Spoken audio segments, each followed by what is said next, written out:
Good night, good evening, and welcome to the Attitude Shift. I'm Donna M. Butler. I'm in the garage. Again, I kind of feel comfortable in the garage. So here I am again this Wednesday night in the garage in Zachary.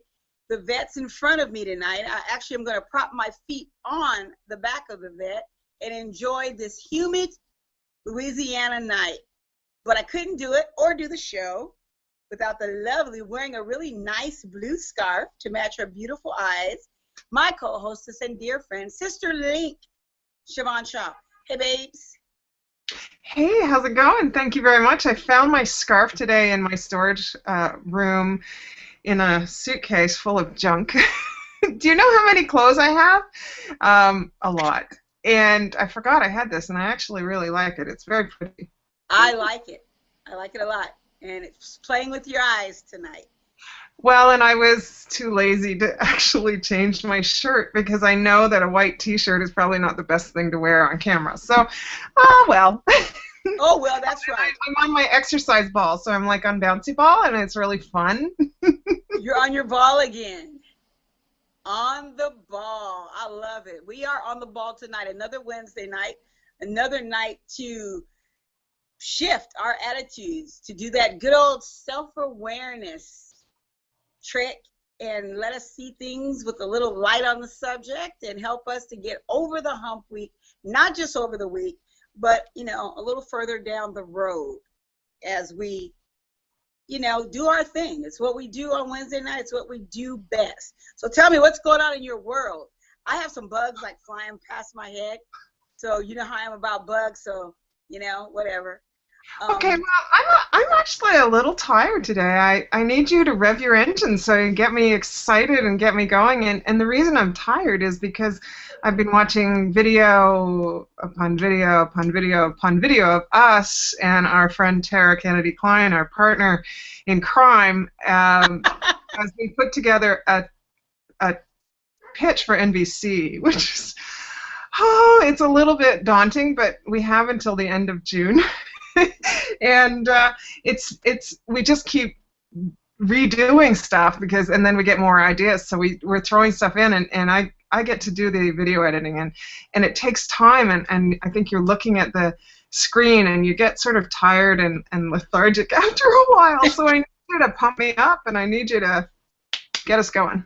Well, I'm going to rev my engine up on something that's going on in the news right now, and being a parent and being a mom, and I'm going to go ahead and rev my engine up on the 12-year-old girls that are going to be charged as adults for the murder of their friend, all because of a video game and app, Slender Man. You know, this app, game, whatever you want to call it, that has these girls going around committing murder to pay tribute to the character of Slender Man. And the big deal was where people was complaining about, because they're 12, should they be tried as an adult? So as a mother, having a 12-year-old daughter, I'm taking the stand and revving my engines on hell yes. Try them as adults. Try them as adults, because I look at the nature of the crime, what they've done, the planning, the bringing the girl out to the woods, stabbing. You know, my 12-year-old still plays with Barbie dolls. My 12-year-old left for camp yesterday morning for a 4-day girls camp, still hugging my neck and crying when it was time to go. I am crying when it's time to go.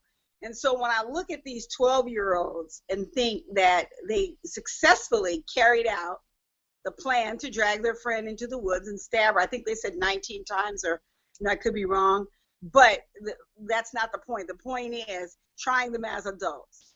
And a lot of people will say, well, it starts at home. And yeah, apparently it did start at home, because the parents weren't aware of what they were watching on videos. The parents weren't keeping track or tab. Shame on the parents. Shame on the parents. You know, they say that, you know, they don't know the technology. They don't know how to maneuver the internet. They don't know what their kids are watching. You know, I'm calling BS on this. Go take a computer class if you have to. to learn the lingo, to learn what's out there. My children don't download one thing. It's all tied into me. Anything they download, I have full knowledge even before they download it. I get to see what they download. I get to know who they're talking to, who they're texting. My son doesn't text. My 12-year-old does. But I know who she's texting. I know her contact list. I have her passwords. Some people say that's infringing on her privacy. Again, I call BS on that. Because 12 years old, there's a limit to what she, is private in her world. And so to the parents out there that say, well, these are just innocent kids that were victims of, their parents not watching, okay, fine. But, I believe the parents are going to have to suffer too from what, seeing their children tried as adults. Well, we've got to take responsibility for what our children are watching on television, what they're seeing on the internet, what they have on their smartphones, their iPhones, iPads, whatever they have, their tablets. We as parents have to be responsible for what they're watching. And we can't be afraid to break their trust by looking in their diaries or journals, their history on where they're searching on the internet. We've got to step up and do our parts as parents.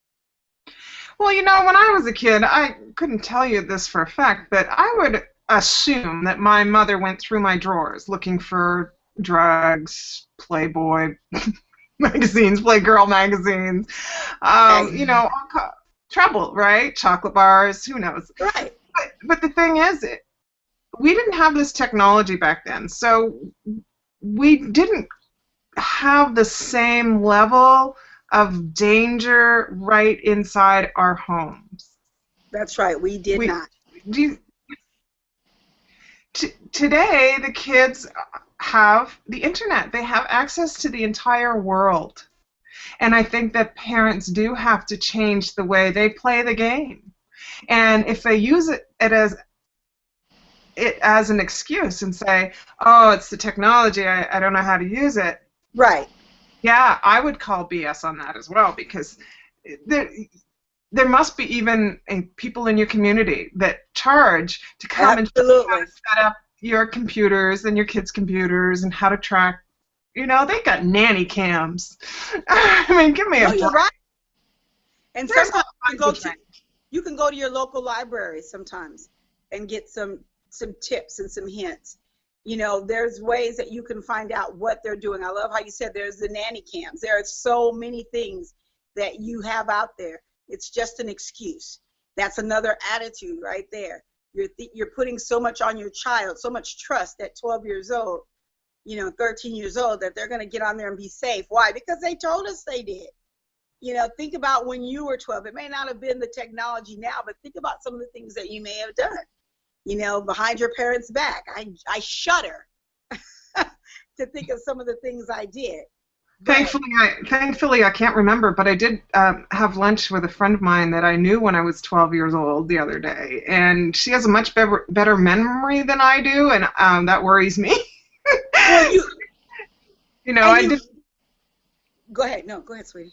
No, I didn't find out all the bad things I've done, but she told me a few things that we got right. into, and some trouble we got into that I had completely wiped from my memory. But the thing is, my mom and dad, they didn't know that. Mm-mm. And one of those things probably wasn't dragging a good friend into the woods and stabbing her either. Oh, no. Yeah, exactly. So we have to start looking at the source and what they're watching and what they're seeing people get away with and what the media reports, what we sensationalize. Well, you see, that actually comes to something I want to talk about, attitudes in the news, and we can flip this around because I want to go to in the news right now, and then we'll get to our topic in the last 10 minutes. So attitudes in the news, one of the big attitudes I saw this week was the RCMP officers who were killed in Moncton, New Brunswick, Canada, and there was 3 of them, and it's a huge tragedy, and I have a friend who's RCMP, and it really affects the members in that community as well as just everybody. It's another shooting, you hear of it in the United States a lot, but now you're starting to hear more and more about this kind of tragedy in Canada as well, and I do think that it comes down to what we have available to us on the internet, and what I kids are agree. watching and the programming that they're watching. And I have said in the past that I thought that some of the stabbings, the previous stabbings, were a result of, you know, the episode before of the following, like 2 days before, all these stabbings in the States, right? And even in Canada, they were in Toronto maybe, so that was a few weeks ago. But so here is this, the shooting of these RCMP officers, and it's all captured on social media. Like everything is captured. I know everything. You know, a picture of the killer is captured. That's great. Everybody's talking about that. But all the information was out there. And what really, really gets me is it's not that the media is using the social media to share the story with us. It's the social media experts that are saying, hey, look how great social media is. I cannot stand that these people are using tragedies to sell their services. That's right. And that's what we've become. That is, and I say we, you know, collectively, but that is what it's become. And it's sad because you're looking past the tragedy, like you said, you know, looking past the tragedy of, you know, the people that lost their lives. Yeah, and have some respect for the tragedy. That's the thing. And the families that are grieving, and the mourn the changing of the world in that respect. Mourn. I like that. But please do not, Mr. and Mrs. Social Media Expert, use this as a way to get people to use your services and pay you money to show you how to use social media. That's right. If I hear that, and I've seen it already, it just made me sick. It just my stomach was churning. This is not the media. I have a sister in the media, and she did a whole report on how social media played a role. And she did you know, what was on Twitter and what was on Facebook. Right. Did this sort of chronological description of the event. But she's the media. Right, exactly. She's not a social media expert who is consulting with businesses to help them build their business. She's actually a journalist. She's paid to do that, right? But when I saw social media experts using this as a way to get people to sign up and give them money, buy my book. I'm an expert in social media, and look what it can do for you. Look what it can do for you, right? It captured a killer. We have to be very careful. There is that fine line. There is that very fine line. And I think that we're going to find more and more people crossing that line as they see that there's an opportunity. You know, once again, we have a lot of opportunists out there. And if they can capitalize on it, it's there. And I'm like you. I think it's a travesty. And I think when we do this, we have to be very careful. It's like people that are very greedy, and we run into them a lot, and it's like they don't even realize that they're greedy, and that the greed, the need to use a tragedy to improve their financial outlook. Well, it makes me sick, but it also makes me wonder, how can people live with themselves? You know, they may be padding their bank accounts, but really, you're overly greedy. You're using tragedy to your benefit. Yep. Right? It doesn't make sense to me. It doesn't make sense. It doesn't make sense, and I don't even know how to make sense of it. Usually I can, you know, as we're talking, I can figure it out, right? But I think you did. I don't get it. I think you did figure it out. I think when you said the word greed, I think you really figured it out right there. The need to have more, the need, you know, to grab hold of someone's tragedy and get gain from it. We saw that way back in 9/11. You know, what people did. You know, from the stories of I was there, and when they weren't there, getting paid for stories. getting paid for, and it isn't so much the same thing, but it's still using social media. It's still playing on people. There's opportunity there. Look at when people nowadays, when something happens, and I'm one, I am guilty of that, but I think there's a line. Once again, there's that fine line. If I see something that I feel is newsworthy, I always carry a camera around, a video camera. I'm always looking for that, newsworthy story. But what if I really caught something, a tragedy? What if would I have the decency to turn that off, Siobhan? Would I have the decency to put the camera down, the phone down, or whatever?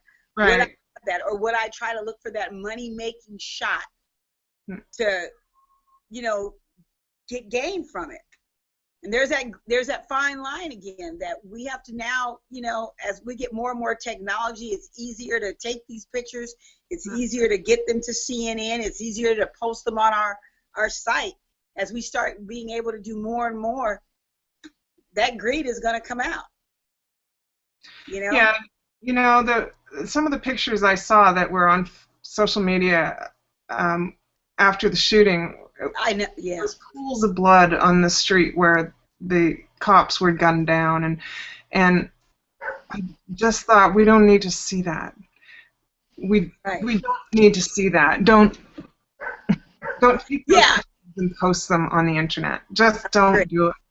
Whoever did that, just you have to. I agree. No, I totally. You have to go inside and ask yourself why you did that. That's what you have to. There's that self-awareness. You need to know why you did it. There has to be a reason why you felt that need. Just like I'm going to go shoot the dog. That poor dog, he's got a lot of lives. You shot him earlier. No, just like I'm going to go shoot the dog. Wait till I get on the air and, start barking, whatever, yakety yak. Well, he must have heard. We have dogs next door, and he must have heard them barking because I just heard them all howling. That's the deal. But this is what happens when you're doing a show live, and when you're doing it from your garage, and when you're keeping it real, raw, and right on, as we do on the Attitude Shift. Okay, so attitudes and theirs. Well, we've pretty much done the show now. We'll just move on because we could talk forever. So, which we have done this week already, and I need to see you tomorrow to do that again. More talking. Yay! Yay! And if I could, real quick, I'm gonna add another little rev my engine. I love iPhone. I love Apple products, but one thing, damn, Apple people, get a better charger. Dang, my charger is like freaking fried, and I haven't had it 5 months, and here I am. I don't have a charger. I managed to charge up a little bit for the show tonight, and once the show is over, I'm probably going to be dead again. But I hear that's a real big complaint. Apple, does great on the phones, but the chargers suck because they want you to come back and buy a charger. So if anyone working for Apple listens to the show,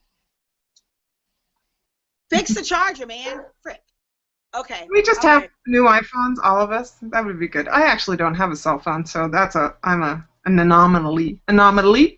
That's one of my favorites. An anomaly. I'm an anomaly. I can't say that. Okay, so our topic tonight, you have to explain it because I still don't get it. It's kind of going over my head, but it sounded really good when you were explaining it before the show. So take it away, Donna Butler. Slipping into darkness is, really what I wanted to kind of talk about. Over the last couple of weeks, I've been around people literally have had like bad attitudes. And these attitudes are often, there's a darkness, cast over the whole room that sometimes these people come into. They want to bring you down into their darkness, into their tragedy, into their madness of whatever has them sparked into having, these bad attitudes. Well, personal experience, as we always teach, personal experience, it brought it really close to home the other night when I encountered someone very close to me who made an announcement that they were in a bad mood. They didn't want to be bothered. They didn't want to be cheered up. They just wanted to be in their mood. And you know what? Everyone's entitled to having their mood. But they clearly let us know ahead of time that, there was no consoling them. They didn't want to be consoled. They just wanted to be left alone. So that cast a big dark cloud over the entire evening.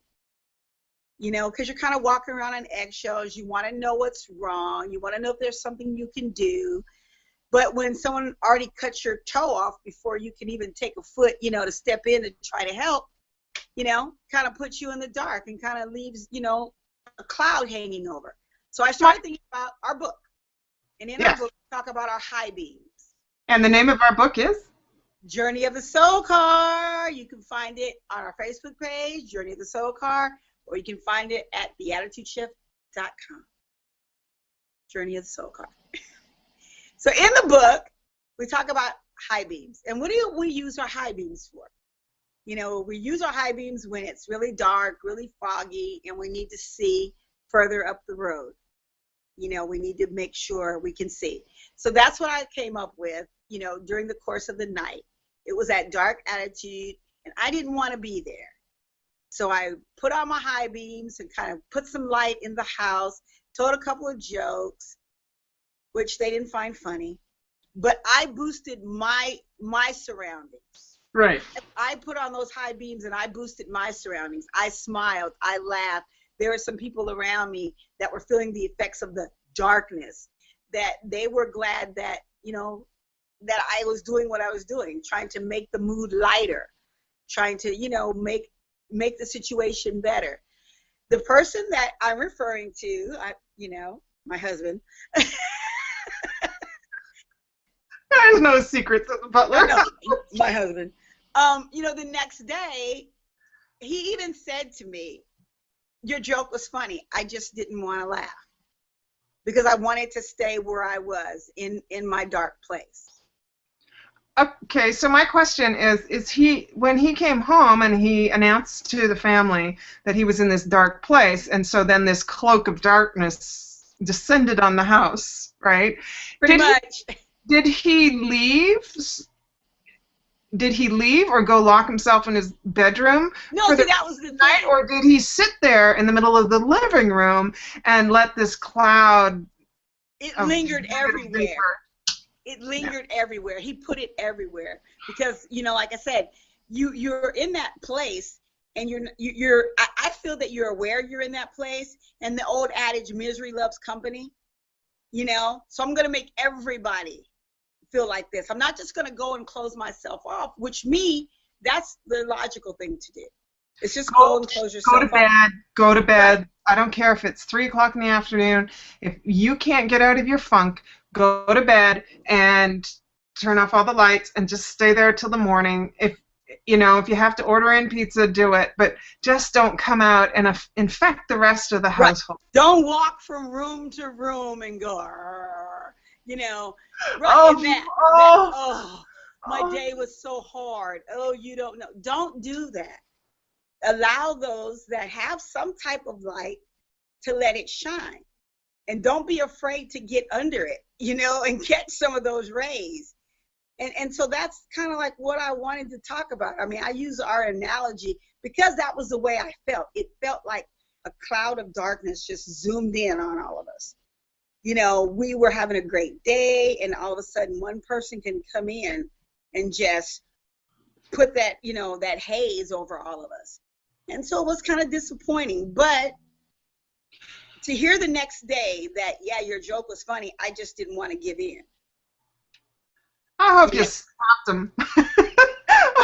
No, the thing is you are aware when you're in a bad mood. He was aware enough to tell everybody.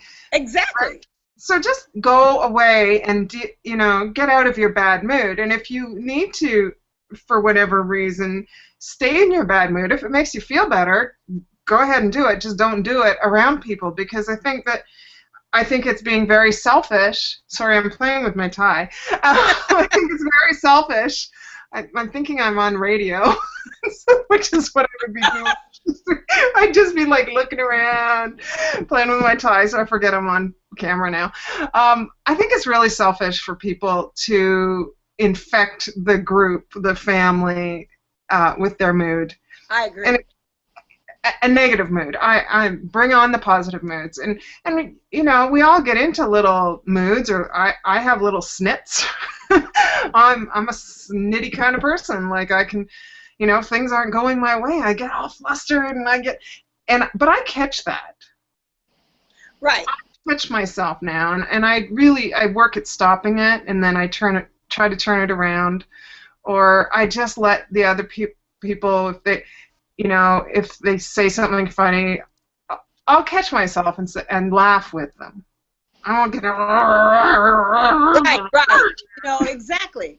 And that's great because you, like you said, you are aware, and he was aware.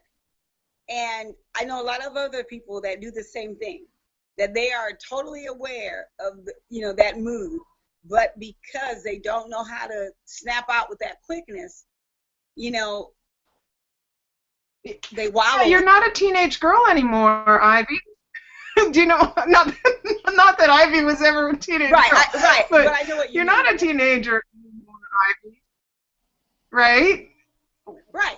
You know, there's a point where you grow up and you're supposed to become this wise person as you get older. So, you know, when you're 40, you're wise, and when you're 50, you're even more wise, and, you know, 75, you're supposed to really have it all together. Yeah, you're supposed to have it all right. And that wisdom is supposed to be passed down to the younger generations, and you're supposed to help the world, right? Isn't that what it's all about? Life all about? It's not just about you, it's about what your mark that you could leave in the world. So what do you want your mark to be? Do you want your mark to be a big black X or skull and crossbones? Right. Or do you want your mark to be like a big smiley face? And that's the thing. You know, and it was so funny because it was clear that I want to be this way.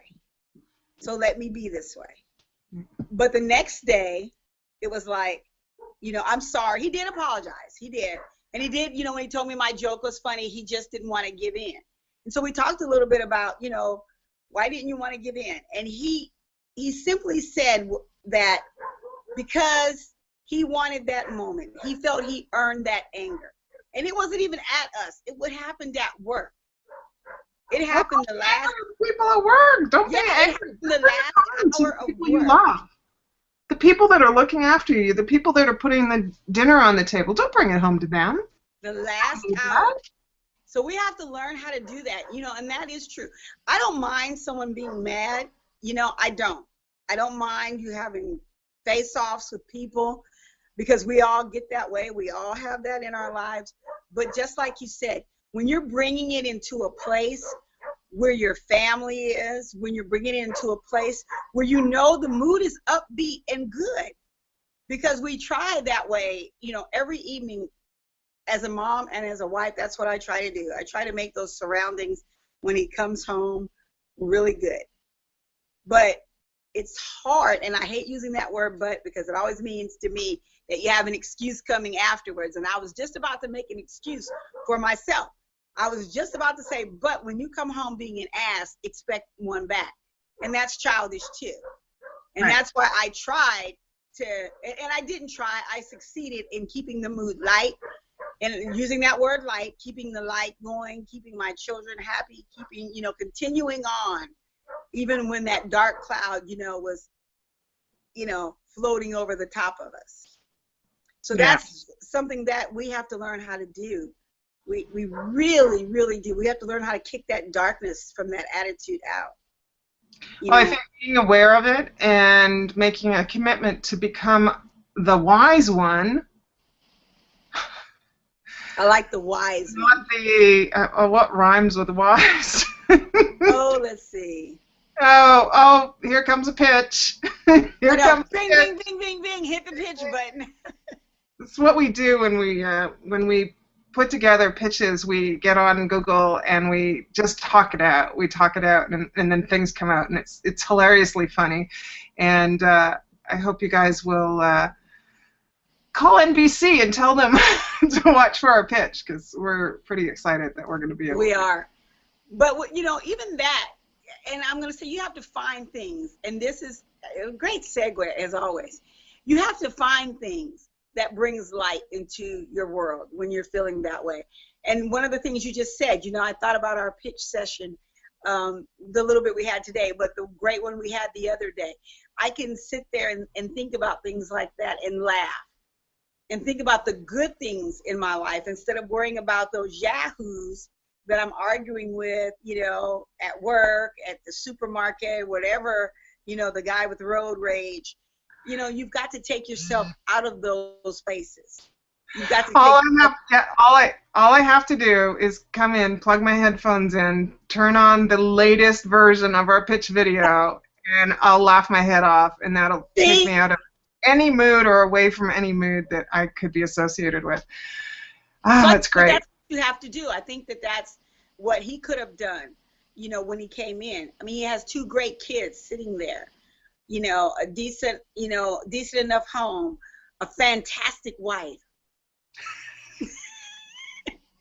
But you know what I mean? You have to look at the bright side of the things. Once again, we're infusing that light into, what's dark. You look at the good things in your life, and you look at the things that make you smile, just like you said. I think about the pitch video too, and I think about our chance of, going back to New York and just a lot of things that's coming down the road, and that's where high beams come in handy, because you can hit those high beams and see what's further down the road, and that can bring a smile to your face.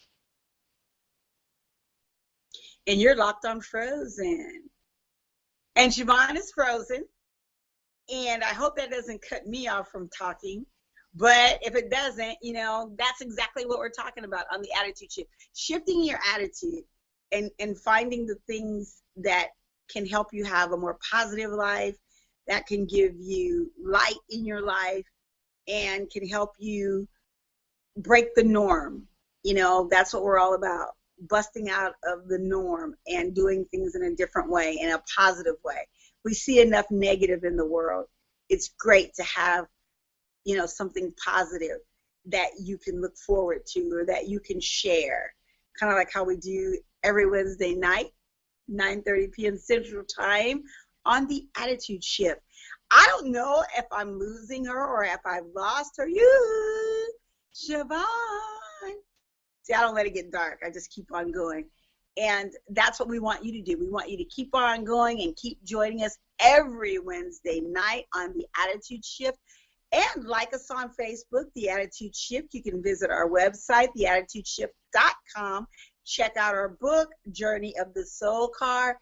Become our friends on Facebook, and you can get some behind-the-scenes look, not only at our pitch for NBC, but other things that we have going on.